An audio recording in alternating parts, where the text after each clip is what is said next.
When traveling from London to New York recently, I read an article on the launching of the seventh space shuttle. It spoke in particular of the first American woman to go into outer space. It was significant for me that as I was preparing to set foot in the United States, I should be reminded of the amazing achievements in the field of technology made by the advanced nations of the world. Indeed, ever since Sputnik went into orbit and man first set foot on the moon, outer space has caught our imagination. Each year brings new achievements in this field and opens up new vistas of space exploration. The American astronauts and Soviet cosmonauts are truly heroes of our time. We have made remarkable progress and have even reached the moon, but we are no nearer the heart of our neighbor. We have made remarkable progress and have even reached the moon, but we are no near the heart of our neighbor. Indeed, we find ourselves today on the edge of a precipice. One false step in this beautiful planet of ours, with its myriad forms of life, will be destroyed. There is only one way if we want to achieve peace and lasting happiness, to take up the challenge of what I term inner space. We have to learn how to rise above body consciousness. This human body of ours is the launching pad. This human body of ours is the launching pad. Na'ad, or Shabd, or word, is the space vehicle. The Satguru, or master, is the pilot and guiding system, and love is the special fuel which we need for this inner journey. Given these four essentials, there is no reason why we cannot, within this very lifetime, reach back to our source, the Creator. This is the timeless message of the mystics and saints. Saints and prophets, since times immemorable, have been telling us that just as we have worlds and universes outside, we have universes and worlds within. They have spoken of travel into these inner worlds, and the scriptures of all the great religions carry references to such mystic travels, the ultimate end of which is the communion of the soul with its Creator. For a few hundred years, man, in the same name of science, especially in the West, has come to ignore this inner reality. But science itself is rediscovering this ancient wisdom. Beginning with Dr. Raymond Moody, who wrote the book Life After Death, medical researchers have recorded after-death experiences of a large number of those who had been declared clinically dead and were revived. Through such evidence, doctors are beginning to awaken to the existence of a life after death, or a life before this life. They are becoming aware of an individual consciousness which does not die with the death of the body, of a consciousness which, while it is in the body, may identify itself with the body, yet is not of it.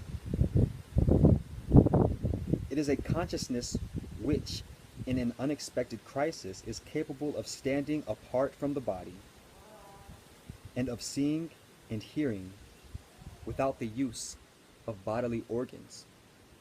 The truth is, in fact, the core of the esoteric and religious traditions coming down to us from the most remote times. Such traditions not only affirm that man is a spiritual entity, an entity which survives physical death, but they go on to assert that it is possible for this entity or soul to rise above the body while it is still living, and to enter at will the realms which lie beyond this physical world.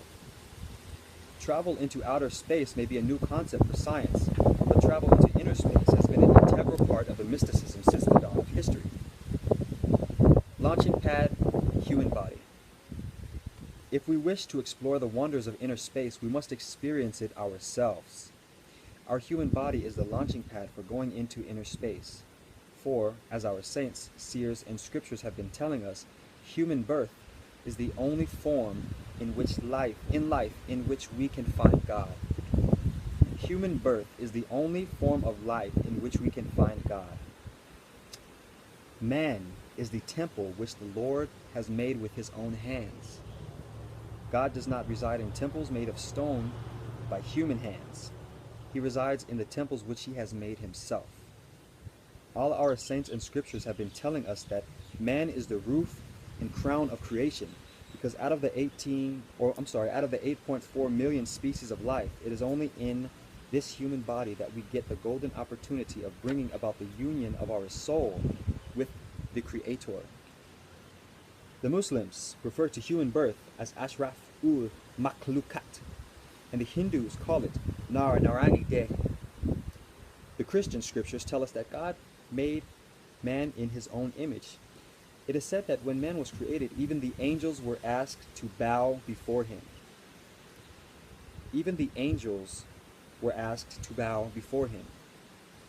For if angels themselves wish to attain merger of their soul with the Creator, they have to assume the human form.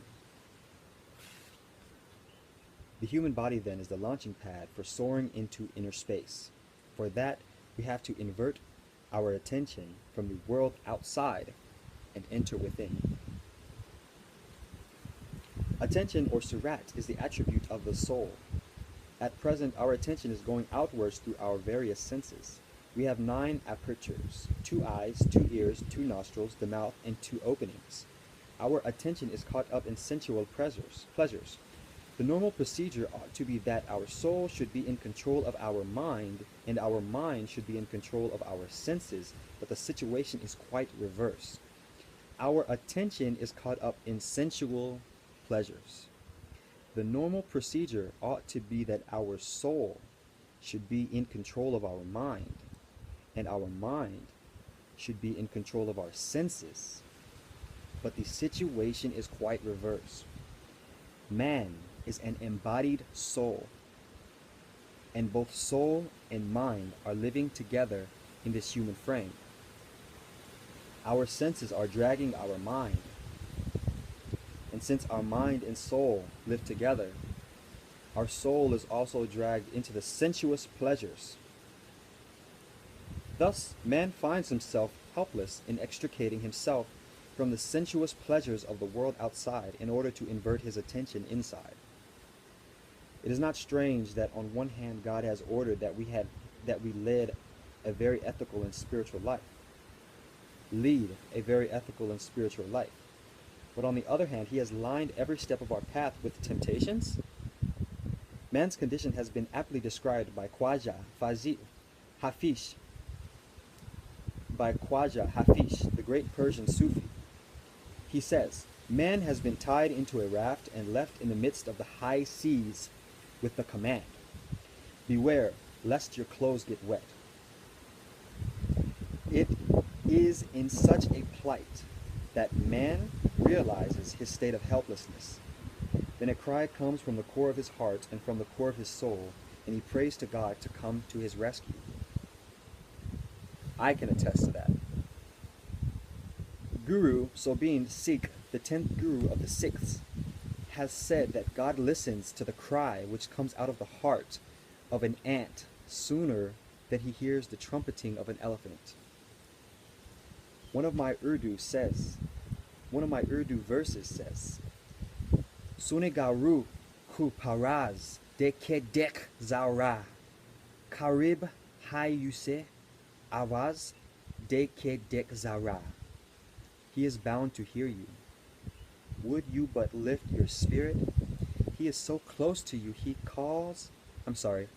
is so close to you. Call him, he will surely respond. So, God listens to the cries coming out of the hearts and souls of such helpless seekers. He comes down from the highest heaven, dons the human attire in the form of a saint or master, and takes birth in this world to rescue man from the clutches of sensuous pleasures. He enables us to invert our attention from the outside world to the inner world and takes us back home through a direct, first-hand contact with the world or holy Naam. With the word or holy Naam. Let me repeat that. He is bound to hear you. Would you but lift your spirit? He is so close to you. Call him, he will surely respond. So, God listens to the cries coming out of the hearts and souls of such helpless seekers. He comes down from the highest heaven, dons the human attire in the form of a saint or master, and takes birth in this world to rescue man from the clutches of sensuous pleasures. He enables us to invert our attention from the outside world to the inner world. He enables us. He enables us. And takes us back to the home through a direct, first-hand contact with the Word, or Holy Na'am. Space vehicle, Na'am, or Word. As we have the vehicle of a spaceship to go into outer space, we use the vehicle of Holy Word, or Na'am, as it is called, to travel through the inner space. This Holy Word has been described in the Bible. In the beginning was the Word, and the Word was with God, and the Word was God. It is said that in the beginning there was God. He was all alone. He was an ocean of all consciousness. It is said that in the beginning there was God. He was alone. He was an ocean of all consciousness. Then he decided, or he desired, to become many from one. Then he desired to become many from one. This thought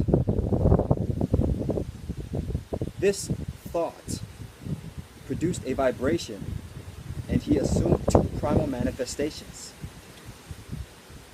light of God and celestial music, or harmony of harmonies, or the lasting unstruck melody. Guru Nanak says Na'am brought into being all the worlds and universes. Na'am sustains all life and creation. So these two divine gifts of the light of God and music of the spheres taken together are known as the Holy Word. This creative power has been described variously in the scriptures of different religions. It is called Na'ad in the Vedas, Udgit in the Upanishads, sonorous light by the Buddhists, and as Sorosha by the Zoroastrians. Similarly, the Muslims call it Kalma. The Sufis call it Saut-i Sarmadi, or Ba'ang-i Aasamani. The Sikh scriptures refer to it as Na'am or Shabd, and our Theosophical Society brethren call it the voice of silence. So, this creative power first brought the inner regions into existence, and then it created all other universes. Man and the remainder of the 8.4 million species of life. Since the beginning of time, it has been God's principle and law that whosoever has attained communion of his soul with the Creator has done so by bringing it in direct contact with the light of God and with the music of spheres. I'm going to repeat that paragraph. So this creative power first brought the inner regions into existence, and then it created all other universes, man and the remainder of the 8.4 million species of life. Since the beginning of time, it has been God's principle and law that whosoever has attained communion of his soul with the Creator has done so by bringing it in a direct contact with the light of God and with the music of the spheres. So, we need the vehicle of Na'am, or Word, for journeying into inner space.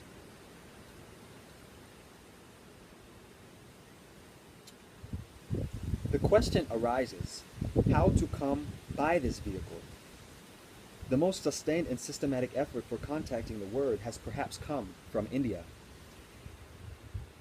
India has been the cradle of many forms of yoga. The word yoga itself generally makes us think of certain postures and exercises which help to bring flexibility and health to the body. But used in its original sense, it stands for a discipline. I was just saying this earlier. It's just a coincidence, right? But used in its original sense, it stands for a discipline. a yoking of one's self. The end of this self-discipline is a state of samadhi. I was just saying this to myself after my very first yoga class today. Coincidence? This term, samadhi, in Sanskrit implies a state of sameness or oneness with one's root or cause. In other words, yoga aims at nothing less than at one-ment with the Creator. Doesn't that sound like atonement? At one-ment with the Creator. The Gita speaks of various forms of yoga, and students of spirituality in the West in recent years have become familiar with a variety of techniques which have been developed. Confronted by this variety, one can be bewildered. Which paths is one to follow? The greatness of Hashur Baba Swan Singh Ji Maharaj and Param Sant Kirpal Singh Ji Maharaj lies in the finality with which they answered this difficult question. They pointed to Surat Shabd Yoga. Surat Shabd Yoga, or the yoga of embedding one's attention in the holy word, as the path which is at once the most accessible and natural, and the one which leads most directly and speedily to man's ultimate goal. They reinterpreted the teachings of this yoga for the benefit of modern man, and for the benefit of modern man as a perfect science. It was my great fortune to sit at the lotus feet of these two divine beings, and if I am able to be of any help to spiritual seekers, it is through their grace. This path which they gave out, unlike most yogas, do not depend on any special physical, emotional, or intellectual ability. It prescribes no special exercises and no strenuous postures. A child of 5 years can practice it as well as a centenarian who may be bedridden. According to Surat Shabd Yoga, a direct linking with the power of Na'am, or word, provides the most natural means for our spiritual progress. The word Surat means attention, and such concentration is a primary attribute of the soul. Those who follow the path of the masters aim at embedding the Surat in the Shabd, or word, and they then follow the word back to its source. Those who follow of the path of the masters aim at embedding the Surat in the Shabd, or word, and they then follow the word back to its source. Again, Surat is attention, so focusing your attention on the Shabd, or word, is what brings the word back to its source, according to this script. The crucial factor on the path is the development of one's power of concentration. Attention, awareness, and consciousness are essential faculties of the soul. The seeker learns to focus these at the center, between and behind the eyebrows. To help him in this endeavor and to prevent the mind from running to other things, the master or guide gives a set of sacred names to be repeated, not with the physical tongue, but with the tongue of thought. What makes such repetition or simran potent is not the words as such, but the fact that they have been charged with an adept by one who has united with the Lord. One more time. What makes such repetition or simran potent is not the words as such, but the fact that they have been charged with an adept by one who has become unified with the Lord. As one attention concentrates on the eye center, the initial darkness is broken by unsteady points of light. With growing steadiness, a single point begins to stabilize. This gives way to the mystic star against the sky. As one concentrates on the center of the mystic star, it gives way and one approaches the inner moon. In like manner, the mystic moon splits to give way to the inner sun. Wow.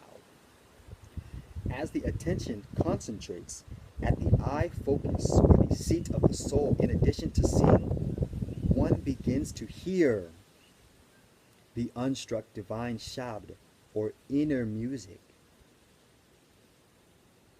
Besides the practice of Simran, one engages in that of bhajan, or concentration on listening to the sound current within. As our consciousness concentrates at the eye focus, we can feel our body going numb. The motor currents which sustain the various bodily functions are left untouched, but the sensory currents begin to withdraw upwards. This process of sensory withdrawal is not dissimilar to that experienced at the time of death. However, mastered under the guidance of a perfect adept, it is free of pain and is quite blissful. The process of withdrawal commences with Simran. It is greatly speeded up during bhajan when we are concentrating on the inner music. Just as you will find references in all mystic literature to the inner star, moon, and sun, you will come across references to the bell, the conch, the flute, and thunder. The bell, the conch, the flute, and thunder.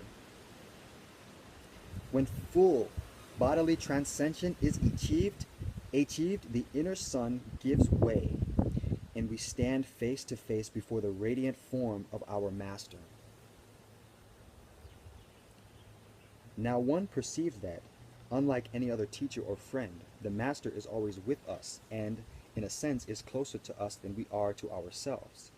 Realizing that he is constantly protecting and guiding us, we now consciously place ourselves under his direction, and he directly guides us, stage by stage, through the remainder of our journey, and does not rest until we are one with the Creator.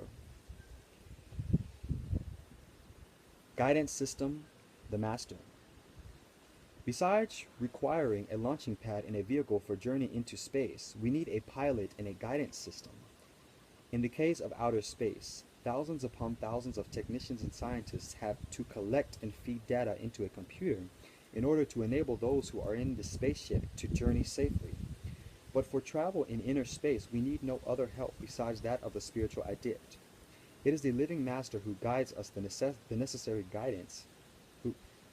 It is the living master who gives us the necessary guidance and takes us in the vehicle of the holy word, or Na'am, to our final destination.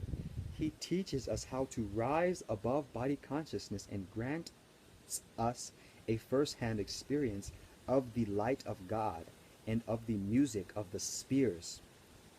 Wow! I am often asked about the necessity of a living teacher or a guru in the spiritual sphere. People say, we have had such great teachers like Buddha, Mahavira, Christ, the Prophet Muhammad, Guru Nanak, and others.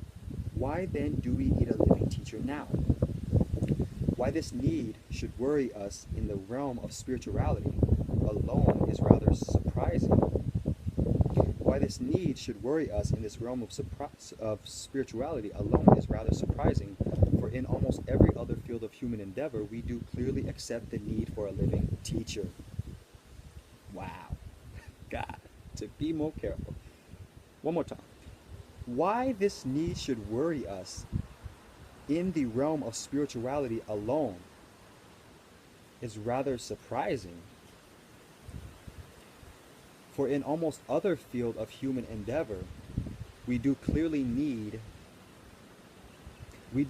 accept the need for a living teacher. In the field of academic studies, we know that there is no substitute for a living teacher, either for learning the sciences or the humanities. Accordingly, we send our children to school, and when they have grown up, we send them to colleges and universities. If we wish to perform an experiment in the field of physics, I would surely go to a really competent professor of physics. I would not worry me. It would not worry me whether he comes from a particular nation or particular religious tradition. What matters is the competence in a given discipline. The same is true of any of the arts. If we wish to learn an art, we have to study at the feet of a master artist. I am a poet myself, and I have gone to one of the learning Urdu poets of the day, Janab Shamin Karhani, who taught me all about prosody and about the various refinements of poetry. If there is no substitute for a living teacher in various secular fields, why should we not accept the same principle in the field of spirituality? Indeed, in the case of the mystical path, excuse me, there are two special additional reasons why we must have a living teacher or a guide. Excuse me. Christ said that when he spoke to the multitudes, he spoke in parables, but when he spoke to his disciples, he did so in direct terms. Now our scriptures describe the inner experiences and revelations given to us by the saints, seers, and prophets. They often refer to regions which are beyond the sphere of our intellect, and resort to parable, to allegory, and to symbol. Unless we have the guidance of a God-man who has himself traversed the inner planes, who travels within every day, and in fact several times a day, we may take as figurative what is meant to be literal, and as literal what is meant to be figurative. Our scriptures are invaluable as records of past revelations, but if we are to understand their true import, we need the help of a living adept. They are like the sleeping beauty who came back to life only upon receiving the kiss of a living prince. Indeed, the Master, the God-man, the living teacher, by his magic torch, brings the holy books of the past to life and makes them talk to us with a directness which at first can almost take us by surprise. Indeed, one more time, the Master, the God-man, the living teacher, by his magic torch, by his magic touch, brings the holy books of the past to life and makes them talk to us with a directness which at first can almost take us by surprise. Knowledge, however, is only part of the domain of spirituality, and that too is the lesser part. Mysticism ultimately rests on direct first-hand experience. It is not a path of dogma or of blind belief. Indeed, the Sikh scriptures go so far as to say, I will not believe even my own master unless I behold with my own eyes. We need to experience the reality within for ourselves. We need to travel into inner space. Crucial as the living master's role is in giving us a right understanding of our scriptures, of our subject. It is even more indispensable when we come to the actual task of going within. We need someone who has traversed inner space, who has traveled through the many regions that lie within and has himself merged in God. Indeed, if we are to succeed, so crucial is the role of the living adept that his importance can hardly be overemphasized. It is he who draws first us to his feet, for as a Sufi saying puts it, love first emanates from the heart of the beloved. We are all lost sheep. We cannot find our own way without the help of a shepherd. We are not even able to know who our shepherd is. It is the God-man who, out of his compassion, takes mercy on us and draws us through his radiation. He brings with him the untold treasures of divinity from the Lord himself, and he concerns himself only with their distribution. That sounds like a prophet. He does not look to our failings, our limitations, our sins. If he were to do so, who could prove worthy of his divine gift? The great gift which he grants to us, is the gift of initiation or contact with the power of the holy word or Naam. He teaches us the art of rising above body consciousness, the art of rising above body consciousness, the art of dying while living, In reality, the art of dying while living is the art of attaining more immortal life. Sorry. The art of dying while living is the art of attaining immortal life. Thomas A. Kempis has said, "Learn to die so that you may begin to live."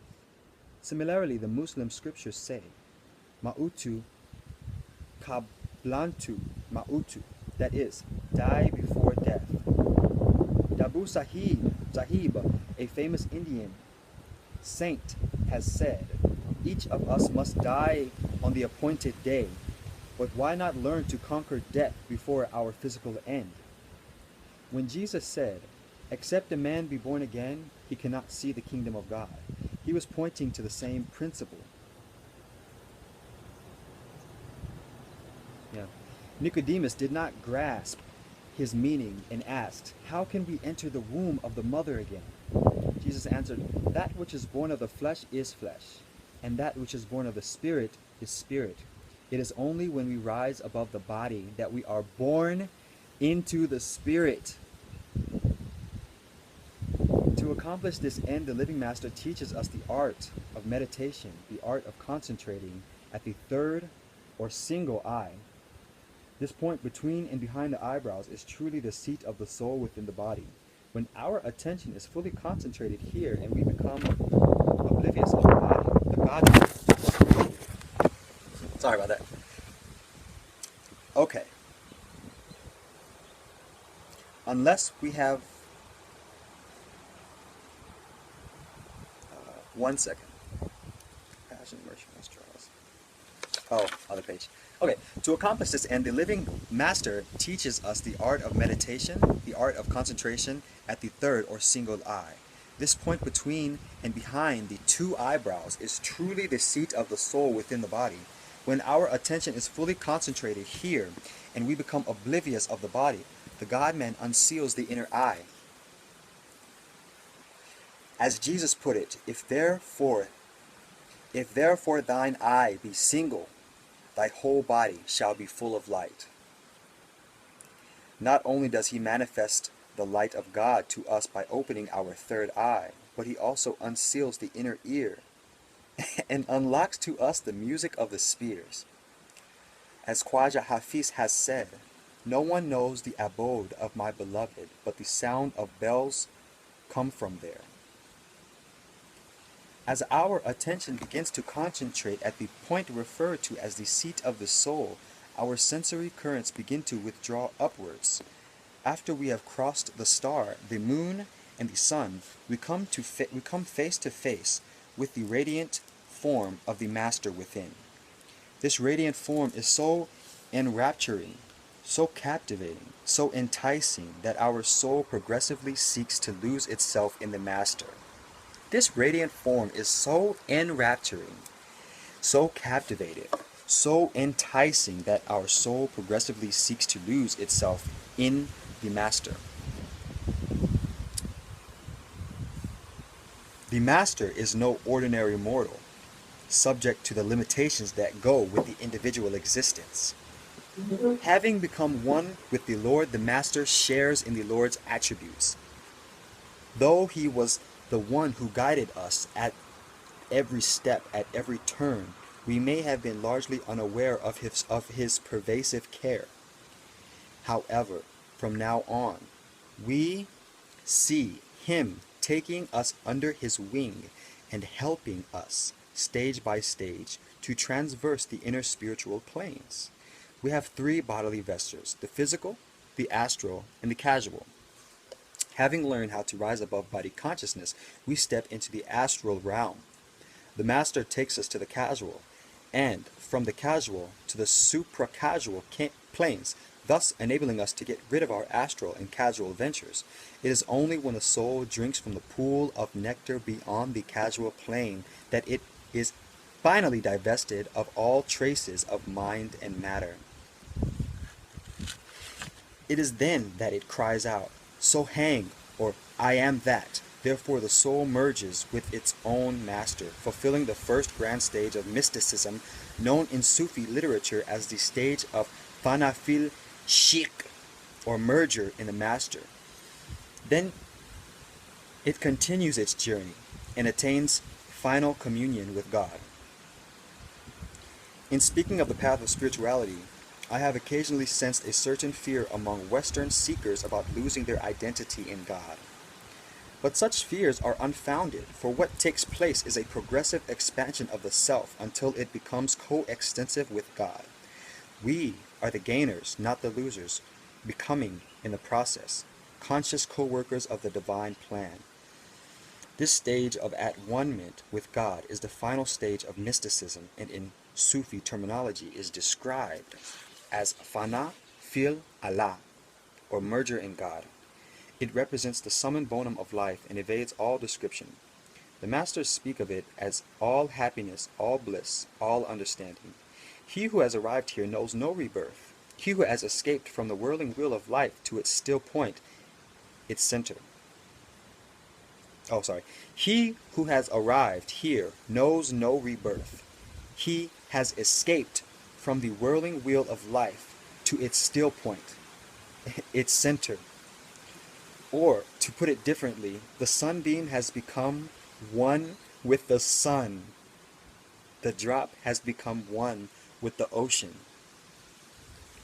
When we travel in inner space, we inevitably run the risk of being struck by meteors, or, if we lose our course, of being drawn into the gravitational pull of one or the other of the heavenly bodies.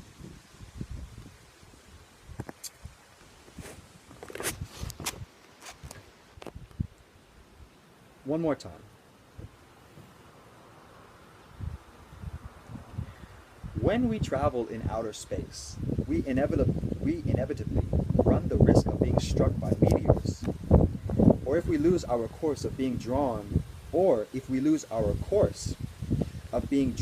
into the gravitational pull of one or the other of the heavenly bodies.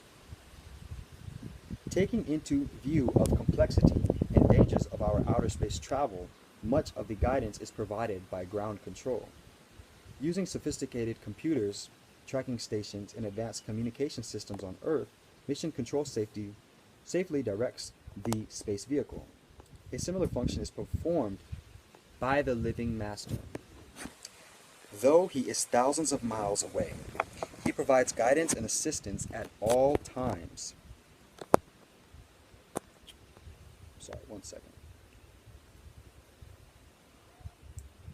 Though he is thousands of miles away, he provides guidance and assistance at all times to the disciple through the power of thought transference. Then again, travel in inner space is even more precarious than travel in outer space. The path is beset by distractions and temptations. It is no easy task to go beyond the reach of their minds. It is a most subtle adversary and finds a million different ways of keeping the soul within its ambit. If we succeed in completing the voyage to our final destination, it is on the account of the all-encompassing love and grace of the Master.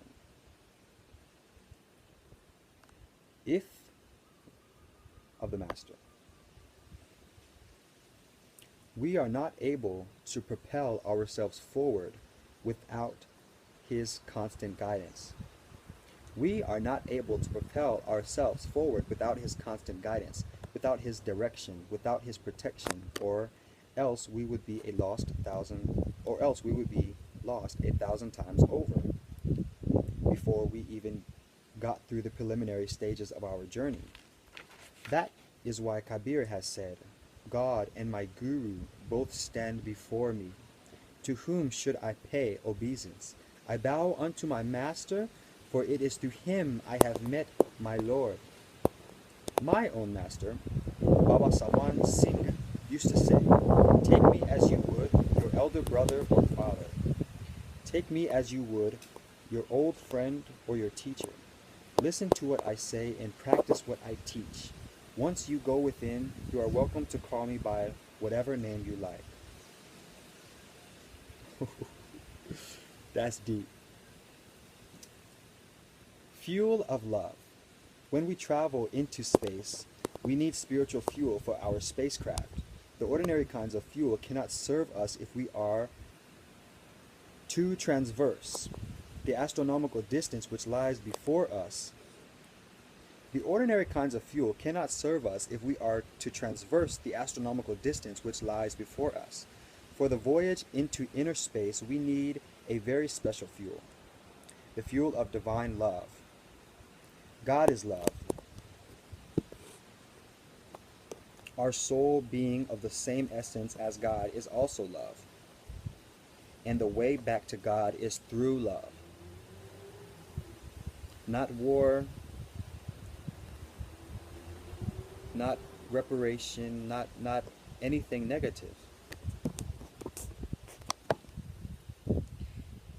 If we are to achieve the ultimate aim of becoming one with God, we can do so only by developing love for Him and for all His creation. The word love comes readily to our lips, and we talk a great deal of the brotherhood of man and the need for understanding and compassion. But we do so only from an intellectual level. It is no more than lip profession. We do not believe in love from the very depth of our heart, the depth of our soul. St. John declares, "He that loveth not knoweth not God, for God is love." Guru Gobind Singh says, "I tell you all, only those who can love can know God." They speak of love which permeates every atom, every cell of one's being. It is a love which looks towards God and towards man. It is a love which does not neglect this life, this world, for this life beyond, or the world beyond. Its commands are twofold, as Jesus put it, "Thou shalt love the Lord your God, thy God, with all thy heart, and with all thy soul, and with all thy mind. And at the same time thou shalt love thy neighbor as thyself." It beholds all creation as God's creation. It makes us realize that if we fail to love God's creatures, whether man or beast or bird, we fail to love the Creator. It is a love which inspires us. It is inspired as it inspired St. Francis of Assisi, who regarded even the donkey as his brother. The greatest criticism leveled against Eastern mysticism by philosophers and scholars in the West is that it represents a path of life negation. Men like Albert Schweitzer have said that Indian yoga denies the reality of the world of actual experience and becomes a path of escaping responsibility and obligations. Let me tell you that the masters of the Surat Shab Yoga do not believe in negative mysticism of this kind. They do not demand that we leave our hearths and homes, that we go into the deep icy caves of the Himalayas or the burning sands of the desert and spend our lives in ascetic practices far from the noise and turmoil of the world. What they teach is, as I have called it, the path of positive mysticism. We have our obligations to our parents, to our families, to our society, to our nations, obligations which today have become international and even interplanetary. Whew. We should meet these obligations to the best of our abilities, but while doing so, we should not forget that the be-all and end-all of human life is self-knowledge and God-realization. Surat Shab Yoga teaches us that mysticism is to be pursued not at the expense of life, but rather as life's crowning element. It is not a path of renunciation, but of cultivating a spirit of detachment in whatever we do.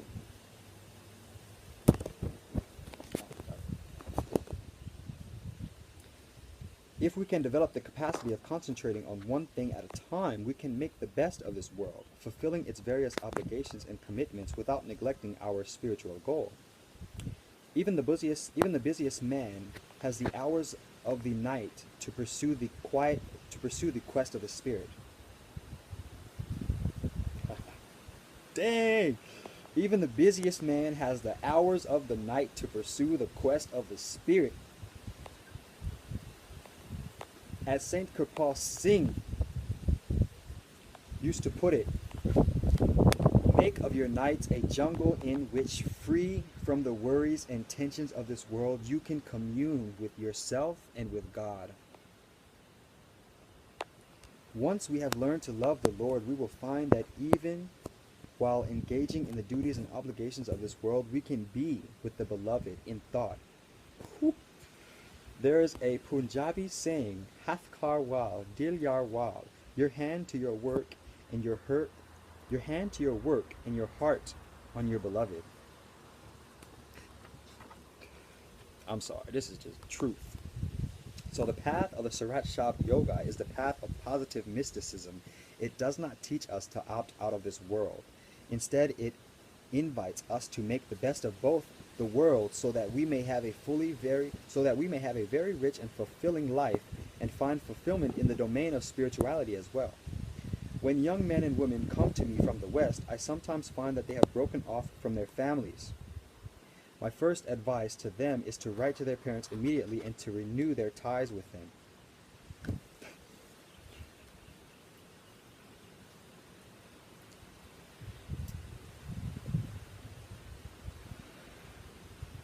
This is currently what I am doing with my sister and myself, trying to amend our relationship that I have neglected.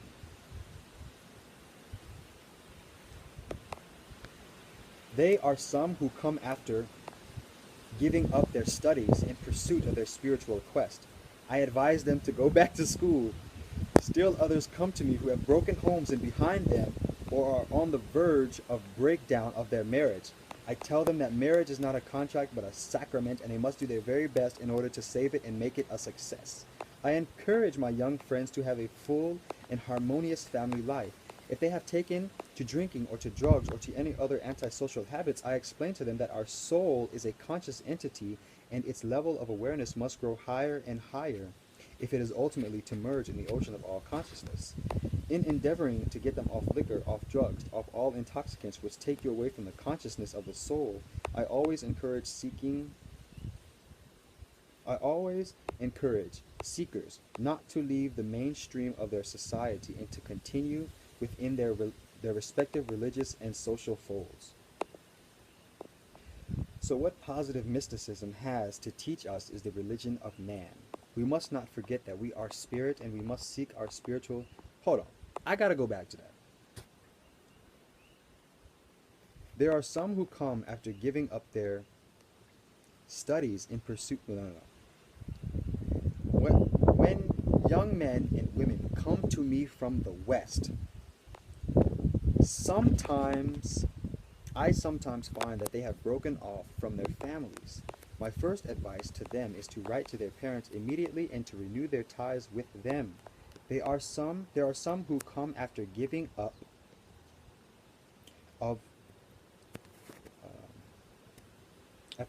their studies in pursuit of their spiritual quest. I advise them to go back to school. Still others come to me who have broken homes behind them or on the verge of a breakdown of their marriage. I tell them that marriage is not a contract but a sacrament, and they must do their very best in order to save it and make it a success. I encourage my young friends to have a full and harmonious family life. If they have taken to drinking or to drugs or to any other antisocial habits, I explain to them that our soul is a conscious entity. And it is a level of awareness, and its level of awareness must grow higher and higher if it is ultimately to merge. If it is ultimately to merge in the ocean of all consciousness. In endeavoring to get them off liquor, off drugs, and off all intoxicants which takes away from the consciousness of the soul, I always encourage seekers not to leave the mainstream of their society and to continue within their respective religious and social folds. That's very interesting. So what positive mysticism has to teach us is the religion of man. We must not forget that we are spirit and we must seek our spiritual development by practicing the art of meditation taught to us by the Master. However, we are also citizens of the world, and those around us are as much God's children as we are. I love that. However, we are also citizens of the world, and those around us are as much God's children as we are. Accordingly, there is a moral obligation which we have towards them, and we must not turn away from this obligation. An ethical life is a stepping stone to spirituality. Damn! Damn! An ethical life is a spiritual stepping stone to spirituality. We need a firm moral base, and we need to cultivate the divine virtues of nonviolence, of truthfulness, of chastity, of humility, and of selfless service. If you study the teachings of the great masters of spirituality, you will find that while they direct our attention first and foremost to the spiritual reality, which is at the heart of all creation, they simultaneously set before us a very high ethical and moral ideal. Man-making and God-realization must go hand in hand.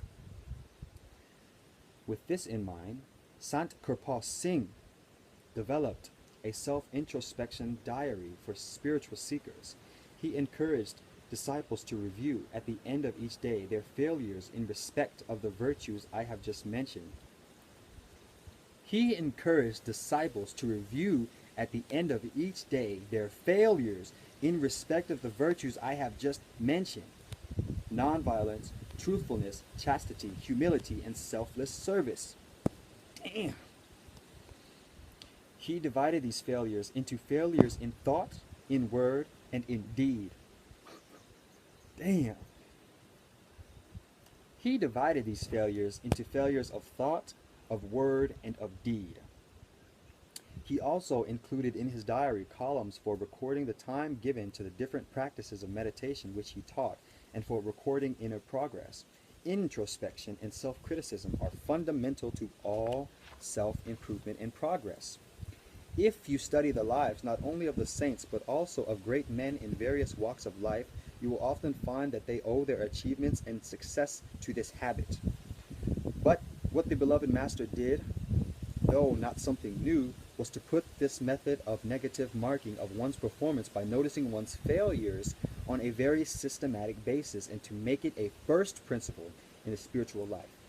So we have to be good men first. So we have to be good men first. So we must have to be good men first. If we are good men, then we can be good Christians, good Hindus, or good Sikhs. If we are not good men, we can neither be true Sikhs, nor true Muslims, nor true Christians, nor true Hindus. Surat Shabd Yoga invites us to become holistic or integrated men. Damn. Okay. Human beings are constituted of three parts: body, mind, and soul. We have a physical body, and it's only right that we develop ourselves physically and ensure the health of the body. Similarly, we have an intellect, and we are making every possible progress in the intellectual sphere.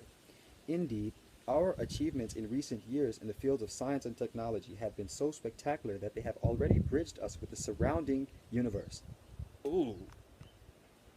Indeed, our achievements in recent years in the fields of science and technology have been so spectacular that they have already bridged us with the surrounding universe.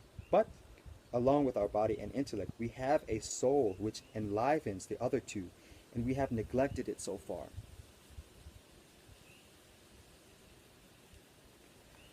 What saints and seers tell us is that we must develop spirituality also. It is only by doing this that we can hope to be fully integrated beings and release the untapped potential within us. As I have said already, there is nothing arbitrary or irrational in the teachings of the masters. If they require the vegetarian diet, it is not on account of any dogma, because the principle of nonviolence demands that we sustain ourselves on the least conscious forms of life.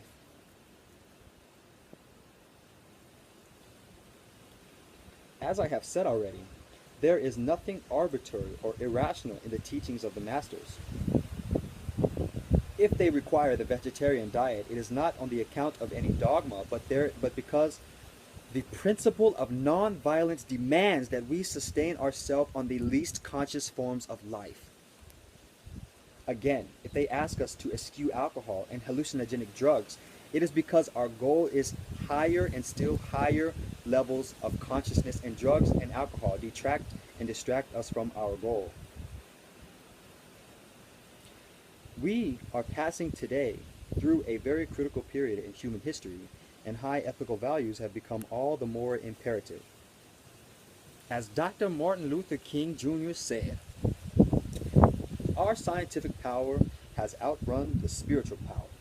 We have guided missiles and misguided men. As Dr. Martin Luther King has said, our scientific power has outrun our spiritual power. We have guided missiles and misguided men. As Dr. Martin Luther King has said, our scientific power has outrun our spiritual power. We have guided missiles and misguided men.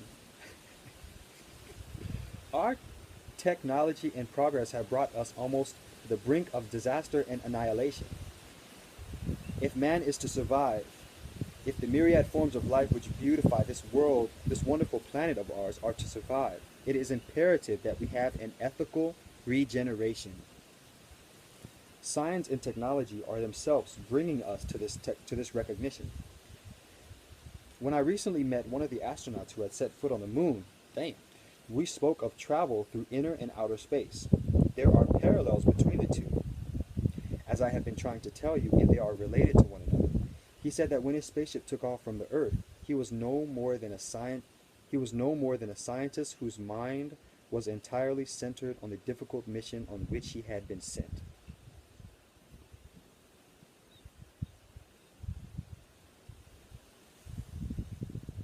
I had to take that in. He said that when his spaceship took off from the Earth, he was no more than a scientist whose mind was entirely centered on the difficult mission on which he had been sent. That's a gem. However, when he had completed this mission on the moon and was on his way home, his mind began to open up to the planets and the heavenly bodies before him. This mother planet of ours, surrounded with its heavenly halo of blue, looked so exquisitely beautiful that he was filled with love for all that it encompassed, for all the forms of life that it sustained. If he had left this earth as a scientist, he returned to it as a mystic.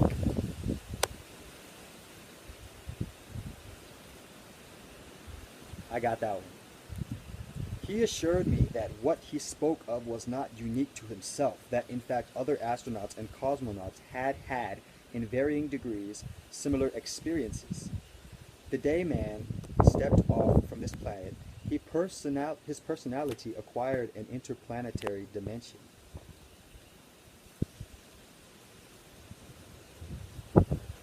If travel into outer space can thus transform our bodies of perception, imagine what could be more realized by travel into inner space. It is significant that the greatest exponents of universal love, which the world has known, have been the saints and mystics, the masters of inner space. It is they who have made us recognize the fatherhood of God and the brotherhood of man. Love, according to them, is not something in the abstract, but a living reality. Greater love hath no man than this, that a man lay down his life for his friends. It is they who have made us recognize the fatherhood of God and the brotherhood of man. Love, according to them, is not something in the abstract, but a living reality. Al Green said, love is reality. Greater love hath no man than this, that a man lay down his life for his friends. The annals of mysticism and spirituality are full of martyrs who gave their lives who gave their lives smilingly and willingly out of their love for mankind.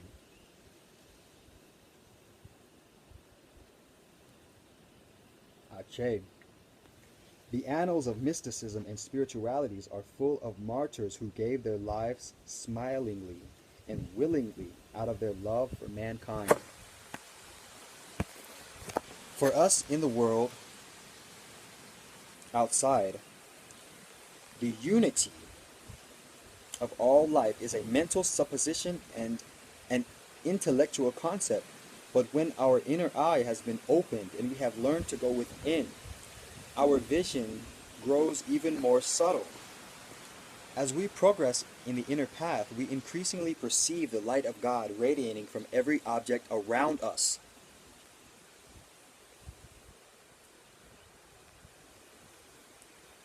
It is only when we see all creation sharing in the one life, the one divinity, that we can finally love our neighbor as we love ourselves. It is only when we see all creation sharing in the one life, the one divinity, that we can finally love our neighbor as we love ourselves. It is also only then that we acquire the infinite humility of the saints. I was just thinking that how humble the saints look in all of their pictures. The humility in their eyes, their love right here. You can see it. I can see it.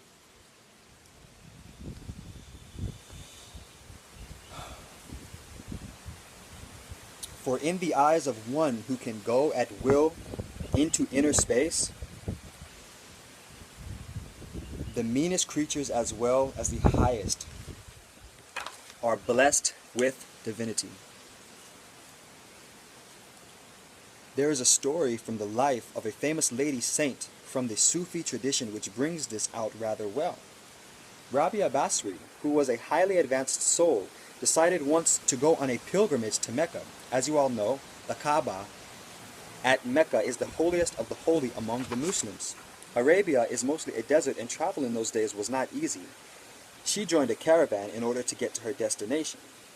On the way, she noticed a dog who lay with its tongue sticking out and who seemed completely exhausted. Clearly, the creature was thirsty, and if it could not be administered water, there was no chance of its survival. Filled with a sense of compassion, Rabia Bashri began to look for water. As they were in a sandy waste, she had to go quite a long distance before she found a well. However, to her disappointment, there was neither rope nor bucket at the well. It is said that she stripped off a garment and tied up the strips one to another. Even so, they were not long enough to reach the water's edge. She then cut off her hair and making a rope of strands of her hair, she tied this rope to the one which she had already prepared from the dress. Together, these were just long enough to reach the surface of the water. Rabia pulled out the moistened end of the rope and squeezed the water into the mouth of the dying animal. The dog revived and very soon was up and about. Rabia then thought of resuming her journey with the caravan, but imagine her surprise to find that the caravan had already moved on. Whichever way Rabia looked in the sandy waste, there was no sign of the caravan. It was completely out of sight. She wondered, was she not destined to complete her pilgrimage? Just then, it is said, a voice spoke from the heavens and addressed her. Rabia Bashri, your pilgrimage is accepted. Ache. We talk glibly enough of universal love, of the fatherhood of God and the brotherhood of man, but we merely speak at the intellectual level. It is only when the soul merges with God that we start seeing the light of God, not only in every man, but in every beast, every bird, every reptile, indeed in every atom of creation. If we can love every creature, as did Rabia Bashri, there would be no enemies, no aliens, no room for hatred, and no room for hatred and suspicion. Damn! I just like how he put hatred and suspicion together. No room for violence and war. We would all live in perfect harmony and peace as children of the one Father. From earthy men, we have become planetary men, and now we have become cosmic men, so as to bring down God's kingdom on earth. This is the goal towards which the saints and mystics have forever been directing our footsteps. God damn! They come to us saying, we are not the body but the spirit. We do not believe that there is any east or any west. We are all children of the same Father, and we belong to the entire world. Why take our word for it? Learn to rise above body consciousness. Go within and discover for yourself that man is spirit, that the soul is the same essence as God, and that God is love, and love itself is the way back to Him.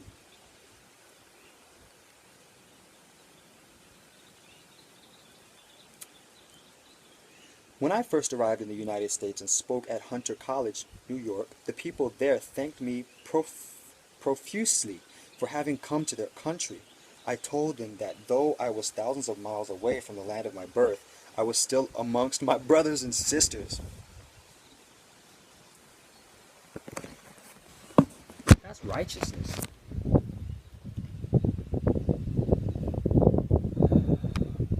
I quoted some of my Urdu verses on that occasion.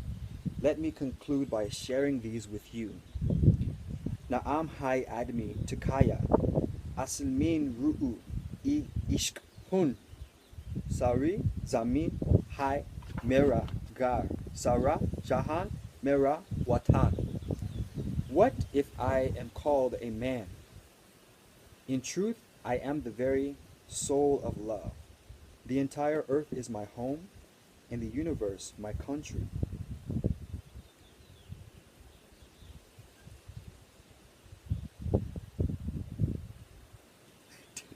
Woo! One more time. What if I am called a man? In truth, I am the very soul of love. The entire earth is my home, and the universe my country. Gale laga lo har insan ko ke apna hai chalo en rakguzaran me bentete hui hayar. Embrace every man as your very own and shower your love freely wherever you go. Ooh. Ooh. That's how you end it. Embrace every man as your very own and shower your love freely wherever you go.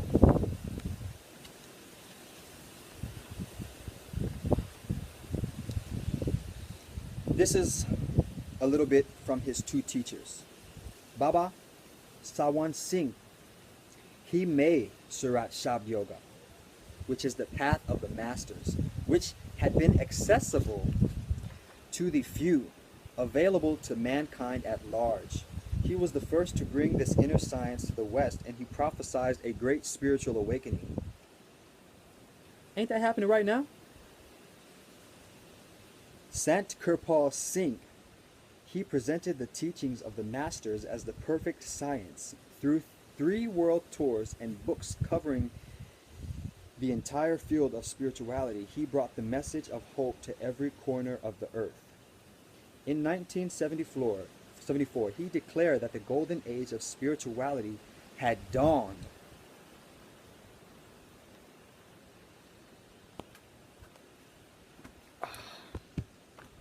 This is the book that I just read.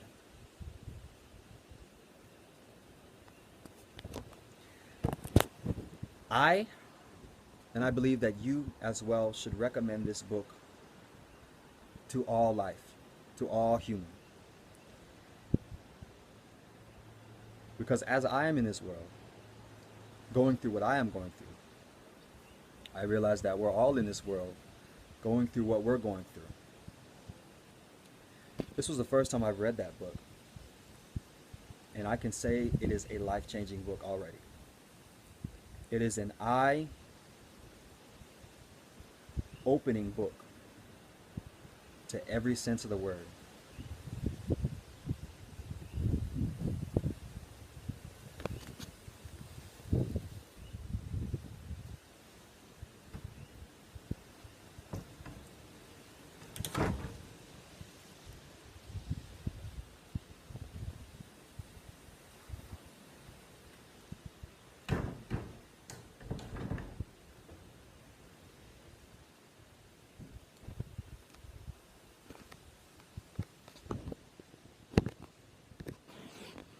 Okay, so this is the meditation room.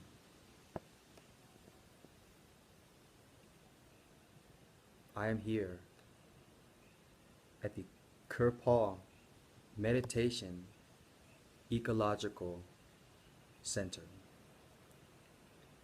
a place for people to come for self-healing, for self-realization, and to live off-grid. Solar power, rainwater, community, fruits and vegetables and trees all over. Vegetarian lifestyle, I'm blessed to be here. So I felt compelled to share my experience with all who is willing to hear and see.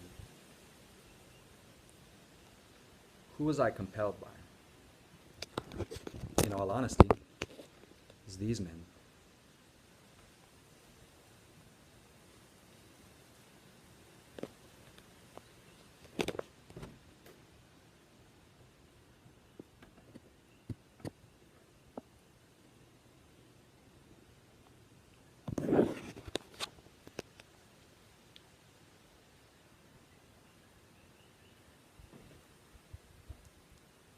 They have given such a gift to the world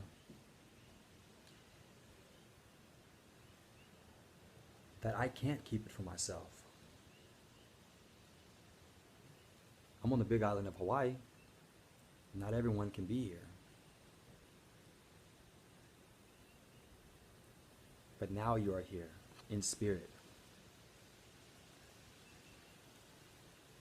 Many books they have read. They have wrote. All for us.